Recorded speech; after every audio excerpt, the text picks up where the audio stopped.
UDFിൻ്റെ സ്ഥിതി അപ്പോൾ എന്താണ്? അവർ ജമാഅത്തെ ഇസ്ലാമിയെ കൂടെ കൂട്ടി, അല്ലെങ്കിൽ ലീഗിൻ്റെയൊക്കെ ഒരു സപ്പോർട്ട് കൊണ്ട് ഇസ്ലാമിക ആ ഡിബേറ്റ് അവസാനിപ്പിക്കുന്നതാണ് UDFിൻ്റെ ആരോഗ്യത്തിന് നല്ലത്.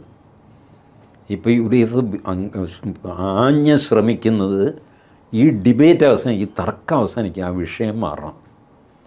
ദിവസവും ജമാഅത്തെ ഇസ്ലാമി എന്ന് പറഞ്ഞാൽ അത് അപകടമാണെന്ന് UDFിൽ എല്ലാവർക്കും അറിയാം. VD സജഷൻ ഒഴിച്ച് ആരെങ്കിലും ഉണ്ടോ പറയാനിത്? ആരും പറയുന്നില്ല. മുസ്ലിം ലീഗ് പോലും പറയുന്നില്ല. സമസ്ത ഐക്യ സമ്മേളനത്തിൽ അവർ പറഞ്ഞു ജമാഅത്തെ ഇസ്ലാമിയെ ഞങ്ങൾക്ക് യോജിപ്പില്ല, മതരാഷ്ട്രവാദം അനാവശ്യമാണെന്നൊക്കെ പറഞ്ഞിട്ട് അവരുടെ പ്രമേയം. ആ ജമാഅത്തെ ഇസ്ലാമിയാണ് മുസ്ലിം ലീഗിൻ്റെ UDFിൽ ഉള്ളത്. സമസ്തയാണെങ്കിലോ മുസ്ലിം ലീഗിൻ്റെ വോട്ട് ബേസ് എന്ന് പറയുന്നത് സമസ്തയാണ്. ആ സമസ്ത ജമാഅത്തെ ഇസ്ലാമിയെ തള്ളി പറയുന്നു. ആ ജമാഅത്തെ ഇസ്ലാമിയെ മുസ്ലിം ലീഗ് കൂട്ടത്തിലെടുത്തിരിക്കുന്നു. ഇതെന്തൊരു പൊളിറ്റിക്സ്! ഇത് എക്സ്പോസ് ചെയ്താൽ ഇത് ജസ്റ്റിഫൈ ചെയ്ത് വിഷമിക്കും. മുസ്ലിം ലീഗും വിഷമിക്കും, കോൺഗ്രസും വിഷമിക്കും.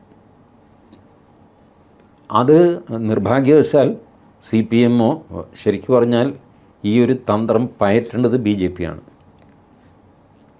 BJP അത് ചെയ്യുന്നുമുണ്ട്.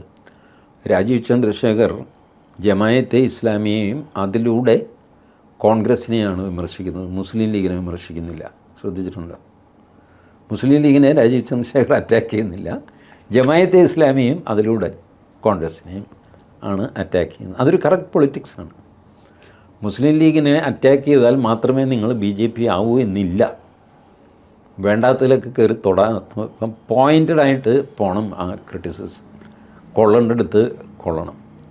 അപ്പോൾ ഈ ചോദ്യം ചോദിച്ചു കഴിഞ്ഞാൽ UDF അന്തം വിട്ടു പോകും. നിങ്ങളെങ്ങനെ ഇത് ചെയ്യുന്നു? മുസ്ലിം ലീഗിൻ്റെ കോർ വോട്ടേഴ്സായ സമസ്ത ഇവരെ തള്ളിപ്പറഞ്ഞിരിക്കുന്നു, ജമാഅത്തെ ഇസ്ലാമിയെ. നിങ്ങളവരെ ആലിംഗനം ചെയ്യുന്നു.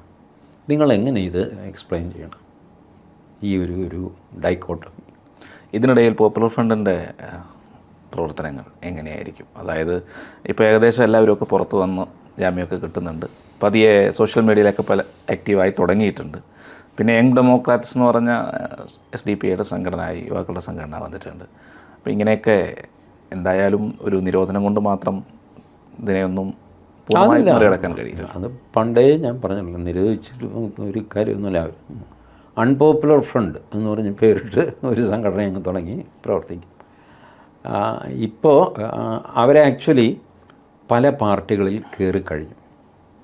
ഇനിയിപ്പോൾ അത് റീഗ്രൂപ്പ് ചെയ്യാനുള്ള ശ്രമമായിരിക്കും അവരാദ്യം തുടങ്ങിയിരിക്കുന്നത്. ഈ CPMൽ കയറിയ ആൾക്കാരെ തിരിച്ച് വിളിക്കുക. എല്ലാ പാർട്ടികളിലും അവർ കയറിയിട്ടുണ്ട്. അപ്പോൾ അവിടെ നിന്നെല്ലാം കേഡേഴ്സിനെ തിരിച്ചു പിടിക്കണം, റീഗ്രൂപ്പ് ചെയ്യണം. മാത്രമല്ല അവർ അസാമാന്യമായ മോണിറ്ററിങ്ങിലാണ്, അവർ സർവീലൻസിലാണ്.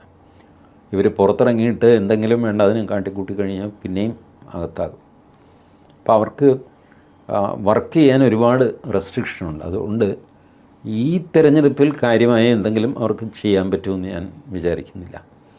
അവരുടെ സർവൈവലിന് വേണ്ടിയിട്ട് അവർ ശ്രമിച്ച് അതെങ്ങനെയെങ്കിലും തട്ടിക്കൂട്ടാനായിരിക്കും അവർ നോക്കുന്നത്. കയ്യിൽ കാശില്ല, കാശ് വരുത്താനുള്ള മാർഗ്ഗങ്ങൾ നോക്കണം. പല രീതിയിലുള്ള ബുദ്ധിമുട്ടുകളുണ്ട്. അപ്പോൾ അത് തിരിച്ചുവരവിൻ്റെ പാതയിലായിരിക്കും അവർ. പക്ഷേ കാര്യമായിട്ട് അവർക്ക് ഈ തെരഞ്ഞെടുപ്പിലൊന്നും ചെയ്യാൻ, വാസ്തവത്തിൽ കാര്യമായിട്ട് ജമാഅത്തെ ഇസ്ലാമിക്ക് ഒന്നും ജമാഅത്തെ ഇസ്ലാമിക്ക് എത്ര വോട്ടുണ്ടെന്നാണ് വിചാരം കേരളത്തിൽ? ബട്ട് അത് ഇഷ്യൂ ആക്കിയപ്പോൾ LDF സക്സസ്ഫുള്ളി അത് ഇഷ്യൂ ആക്കി.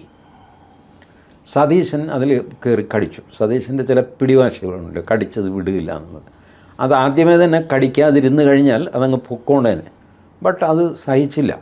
അവർക്ക് മതരാഷ്ട്രവാദം ഇല്ല എന്ന് പറഞ്ഞു. അവർ പറഞ്ഞു, അങ്ങനെയൊന്നും ഞങ്ങൾ പറഞ്ഞിട്ടില്ല കേട്ടോ. അതാകെ കൂടെ അതോടെ പിന്നെ അധോഗതിയായി VD സതീശൻ്റെ. പിന്നെ അതൊന്നും ഊരാൻ പറ്റണില്ല. ബാക്കി ഒരൊറ്റ ആളും മിണ്ടുന്നുമില്ല. വേറെ ആരെങ്കിലും മിണ്ടുന്നുണ്ടോ?